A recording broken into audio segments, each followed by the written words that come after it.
Affaire Zogo, après la DGRE, des accusations graves sortent contre la DGSN. Bargane et les risques grosses. L'assassinat de l'animateur radio Martinez Zogo est frustrant.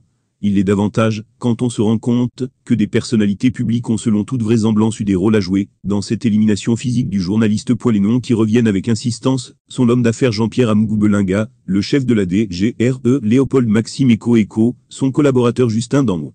Ils sont tous les trois, 03, en prison, inculpés pour filature, enlèvement, torture et complicité de torture par aide. D'autres personnes, comme les ministres Laurent Esso et Louis-Paul Motaz, ou encore le chef de la police Martin Bargane, ne seraient pas blanches comme neige, à en croire les révélations incroyables, faites par l'auteur du texte qui suit. Martin Bargane, l'assassin de Martinez Zogo.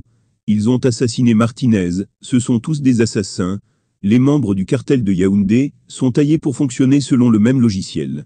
Regardez par exemple, pour tuer Martinez, la bande à Belinga s'est servi des moyens de l'État et des organes républicains pour assouvir ses rancunes personnelles. Ainsi, ils ont mis à contribution Léopold Maxime Eko et Justin Danmo de la DGRE, sans compter que le voyou de la télévision Dunsam est parrainé depuis des lustres par le ministre des Finances Louis-Paul Motaz et le ministre de la Justice Laurent Esso.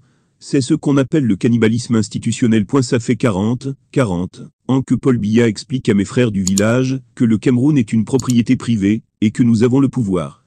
Par conséquent, le pays est dirigé depuis 40 ans comme une vieille ferme familiale. Ils ont oublié ce que République veut dire.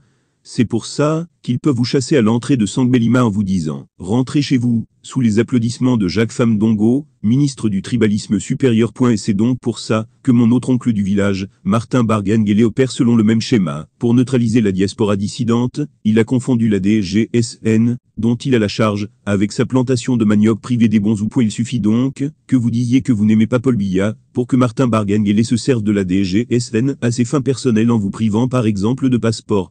En cela, il n'est en rien différent de ceux qu'on a contactés pour assassiner Martinez. Comme vous pouvez le constater, c'est exactement la même méthode.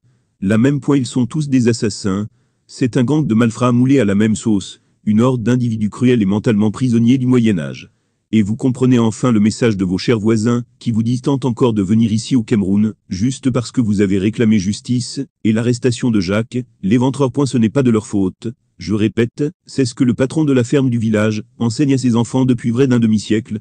Les 98% de ceux qui vous disent ça sont mes cousins, à Bomo, à Bessolo, à Tangana, Mvondo, Mbala, Etundi, Zan, Aono, Onambol, etc. L'assassinat de Martinez ne fut que l'une des nombreuses applications de cette sinistre leçon. Mais bon, vu que vous aimez les assassins, vous allez continuer à appeler Martin Bargane Excellence, n'est-ce pas?